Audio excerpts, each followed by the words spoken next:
காலையில என் பையன் ஸ்கூலுக்கு போறப்பவே சொல்லிட்டு போயிட்டான். ஃப்ரெண்டுக்கு இன்னைக்கு பர்த்டேவாம். ஸோ ஈவினிங் அவங்க வீட்டுக்கு போறப்ப ஏதாவது ஸ்வீட் செஞ்சு கொண்டு போணும்னு. அதனால குழந்தைங்களுக்காக நான் ரசமலாய் தாங்க பண்ணியிருந்தேன். அப்புறம் இந்த வீடியோல எப்படி ரசமலாய ரொம்ப சாஃப்ட் அண்ட் ஸ்பாஞ்சியா பண்றதுங்கிறது டீட்டெயிலா சொல்லியிருக்கேன். ஸோ மறக்காம எல்லாரும் வீடியோ ஃபுல்லா பாருங்க. கூடவே நான் வீட்டுக்கு தேவையான கொஞ்சம் திங்ஸும் வாங்கியிருந்தேன். அதுவும் இன்னைக்கு உங்களோட ஷேர் பண்ணிக்க போறேன். வாரத்துல 6 நாளும் காலையில 7:30 மணிக்குள்ள எங்க வீட்ல பிரேக்ஃபாஸ்ட், லஞ்ச், ஸ்நாக்ஸ்ன்னு எல்லாமே ரெடி பண்ணி பசங்கள அனுப்பியே ஆகணுங்க.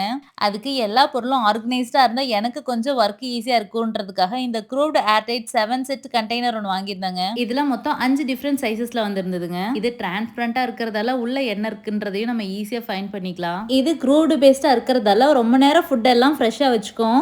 நாம இதை மைக்ரோவேவ்ல கூட வச்சு யூஸ் பண்ணிக்கலாங்க. கிட்ஸோட ஸ்நாக்ஸுமே இந்த மாதிரி எடுத்து ஸ்டோர் பண்ணி வச்சுக்கிறதால அவங்களுக்கும் எடுத்து சாப்பிட ஈஸியா இருக்கு. எனக்குமே ரொம்ப ஆர்கனைஸ்டா ஃபீல் ஆகுது. நிஜமாவே இப்படி எல்லாமே ஆர்கனைஸ் பண்ணி வச்சு பார்த்ததுக்கு அப்புறமா எனக்கு அடுத்த நாள் என்ன சமைக்க போறோங்கிற டென்ஷனே பாதி குறைஞ்ச மாதிரி இருக்கு. பசங்களை ஸ்கூலுக்கு அனுப்பிச்சதுமே வீட்டு வேலையில நான் கம்ப்ளீட்டா முடிச்சிருவேன். ஏன்னா அதுக்கப்புறம் நான் வீடியோ எடுக்கணும் என்னன்னா எப்ப முடியுதுங்கிறத என்னால கெஸ் பண்ணவே முடியாது. ஏன்னா வீடியோ எடுக்கிறதோட முடியாதுங்க. அதுக்கப்புறம் எடிட்டிங், வாய்ஸ் ஓவர்னு கிட்டத்தட்ட 4 இருந்து 5 மணி நேரம் வரைக்கும் கூட சில நாள் இழுத்துரும். இன்னைக்கு ரசமலாய் நான் இந்த போரோசிலிகேட் கிளாஸ் ஸ்டவ் டாப்ல தாங்க பண்ண போறேன். நிறைய வீடியோஸ்ல பாக்குறப்ப இது வாங்கணும்னு ரொம்ப ஆசையா இருக்கும். பட் அடுப்புல வச்சா வெடிச்சிருமோன்ற ஒரு சின்ன பயம் இருந்தது. அதனால நான் வாங்க தயங்கிட்டே இருந்தேன். நான் இதுல 2500 ml அண்ட் 3500 ml 2 சைஸ்ல வாங்கியிருக்கேங்க. ரசமலை பண்றதுக்கு மொத்தமா 2 லிட்டர் பால் நான் எடுத்திருக்கேங்க. அதுல முதல்ல 1.5 லிட்டர் பாலை தனியா காய்ச்சிக்கலாம். பால் நல்லா காஞ்சு வந்ததும் அதுல ஒரு லெமன் ஜூஸ் ஊத்தி நல்லா திரிய விட்டுருங்க. அந்த பன்னீர் எல்லாம் நல்லா மேல வந்து சென்னா தண்ணி மட்டும் கீழே நிக்கிறப்போ அதை அப்படியே ஃபில்டர் பண்ணிக்கோங்க. ஒரு வெள்ளை துணி வச்சு ஃபில்டர் பண்ணி எடுத்துக்கோங்க. நாம லெமன் புழிஞ்சிருக்கிறதுனால இதுல வந்து லைட்டா புளிப்பு சுவை வரதுக்கு சான்ஸ் இருக்குங்க. அதனால நல்லா வடிகட்டிட்டு இன்னொரு முறை தண்ணி ஊத்தி நல்லா வாஷ் பண்ணிக்கோங்க. இப்போ அப்படியே நல்லா துணியில சுருட்டி எடுத்து அதுல இருக்க தண்ணி எல்லாம் நல்லா ஸ்குவீஸ் பண்ணி எடுத்துட்டு அப்படியே ஒரு 5 நிமிஷம் ரெஸ்ட்ல வைங்க. இதை வந்து இனி நம்ம பிசையணுங்க. அதுக்கு முன்னாடி நம்ம ஜீராவை ரெடி பண்ணிக்கலாம். ஜீரா பண்றதுக்கு நம்மளுக்கு 1 கப் சக்கரை தேவைப்படுங்க.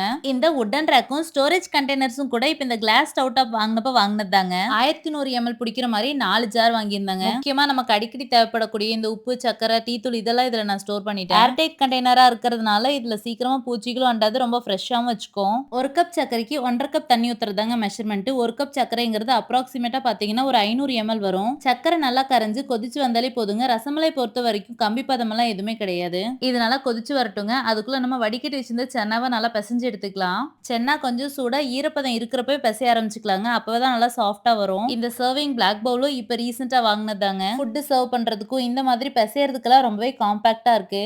எல்லாருமே காமனா ஒரு மிஸ்டேக் இங்க தாங்க பண்றாங்க. இந்த மாதிரி நல்லா ஸ்ப்ரெட் பண்ணி விட்டுட்டு அப்படியே வந்து அதை உருண்டை பிடிக்க ஆரம்பிச்சுறாங்க. அதனாலதான் அது ஜீரால போடுறப்ப அப்படியே உடஞ்சிருது. நானும் முதல் முறை பண்றப்போ அதே மிஸ்டேக் தான் பண்ணியிருந்தேன். அதுக்கப்புறம் தான் தெரிஞ்சது நல்லா 5ல இருந்து 10 நிமிஷம் நல்லா இப்படி அழுத்தம் கொடுத்து பிசையறப்போ அதுவே இப்படி திரண்டு உருண்டு வரும். இப்ப பாத்தீங்கன்னா நல்லா இப்படி பிசைஞ்சு எடுத்ததுக்கு அப்புறமா கட்டிகள் எதுவுமே இல்லாம செம சாஃப்டா இருக்கும். இப்படி நம்ம உருட்டி பிரஸ் பண்றப்ப அது உடையக்கூடாதுங்க. அப்படி உடையலைன்னா நம்ம கரெக்டான கன்சிஸ்டன்சில பிசைஞ்சிருக்கோம்னு அர்த்தம். இது அப்படியே சின்ன சின்ன உருண்டைகளா பிடிச்சு அதை வந்து நல்லா பிரஸ் பண்ணி இப்படி பட்டன்ஸ் மாதிரி பண்ணிக்கோங்க. இந்த ப்ளூ கலர் 2 செராமிக் பவுல்ஸ் கூட நான் அந்த பிளாக் பவுல் கூட வாங்கினது தாங்க. இந்த கலர் ஃபுட்டவே ரொம்ப அழகா எடுத்துக்காட்டும். இந்த மாதிரி பட்டன்ஸ் வராம மறுபடியும் உங்களுக்கு உடஞ்சு போகுது அப்படின்னா அந்த சென்னா வாட்டர் கொஞ்சமா சேர்த்து நல்லா அழுத்தம் கொடுத்து இன்னொரு 5 நிமிஷம் நீங்க நல்லா பிசைஞ்சீங்கன்னா இந்த மாதிரி அழகா வந்துரும். இப்போ நம்ம ரெடி பண்ணி வச்சிருந்த பட்டன்ஸ் சுகர் சிரப்ல போட்டு மூடி வச்சு 10 நிமிஷம் நல்லா குக் பண்ணுங்க. இது கொதிக்கிட்டும். அதுக்குள்ள நான் வாங்கின சூப்பரான ஸ்பைசி ஜார் வித் வுடன் ரேக் காமிக்கிறேன் பாருங்க. இதுல மொத்தமா 12 ஜார்ஸ் வருதுங்க. நம்ம அடிக்கடி யூஸ் பண்ணக்கூடிய ஸ்பைசஸ் எல்லாம் இதுல நம்ம போட்டு ஒரே ஸ்டாண்ட்ல வச்சுக்கிட்ட மாதிரி இருக்கும். இது எல்லாமே ஒரே ரேக்ல அடங்கிடுறதால கிச்சன்ல ரொம்ப இடமும் பிடிக்காது, ரொம்ப நீட்டாவும் ஃபீல் ஆகும். இது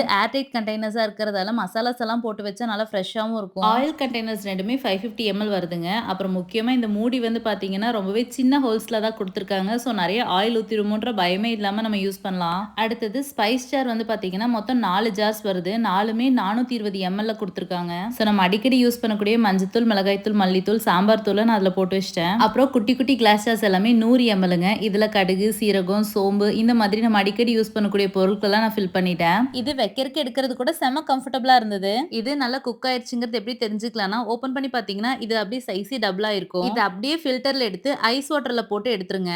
ஏன்னா இது குக் ஆனதுமே செம சாஃப்டா இருக்கும். அது அப்படியே உடஞ்சு போக சான்ஸ் இருக்கு. இப்படி ஐஸ் வாட்டர்ல போட்டு ஸ்குவீஸ் பண்ணி எடுத்துக்கிட்டீங்கன்னா, அதுக்கப்புறம் அதோட ஷேப் மாறாது. இந்த மாதிரி எல்லாத்தையுமே நல்லா பிழிஞ்சு எடுத்து வச்சுக்கோங்க. இப்போ நம்ம மலாய் ரெடி பண்ணிக்கலாம். பால் நல்லா இப்படி பாதியா சுண்டி வந்ததும் ஏலக்காய் நான் பொடிச்சு சேர்த்திருக்கேன். நீங்க ரோஸ் எசன்ஸ் கூட சேர்த்திக்கலாம். இப்போ நம்ம பிழிஞ்சு எடுத்து வச்சிருந்த பட்டன்ஸ ஒவ்வொன்னா இதுல சேர்த்திக்கலாம். கூட உங்களுக்கு விருப்பமான நட்ஸையும் பொடிச்சு சேர்த்திக்கோங்க. நான் இன்னைக்கு வீட்ல பாதாம் இருந்தது. சோ பாதாம் தான் சேர்த்திருக்கேன். ரசமலாய் செஞ்சு முடிச்ச கையோட என் பையனோட ஃப்ரெண்டுக்கு நான் செய்யற சிக்கன் கிரேவினா ரொம்பவே பிடிக்கும். ஆன்ட்டி செஞ்சு கொடுங்கன்னு அடிக்கடி கேட்பான். சோ அவனுக்காக நான் அதுவுமே ரெடி பண்ணிட்டேன்.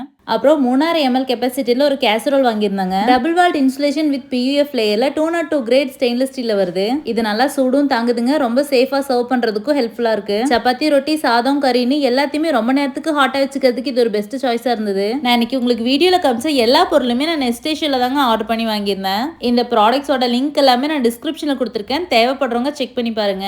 இந்த ப்ராடக்ட்ஸ்லாம் ரொம்ப நாளா வாங்கணும்னு நான் ஆசைப்பட்டு கார்ட்ல போட்டு வச்சிருந்தது. இப்போ இதெல்லாம் யூஸ் பண்றப்ப கிச்சனே ரொம்ப அப்கிரேட் ஆன மாதிரி இருக்குங்க. பார்க்கவே ரொம்ப அழகா இருந்தது.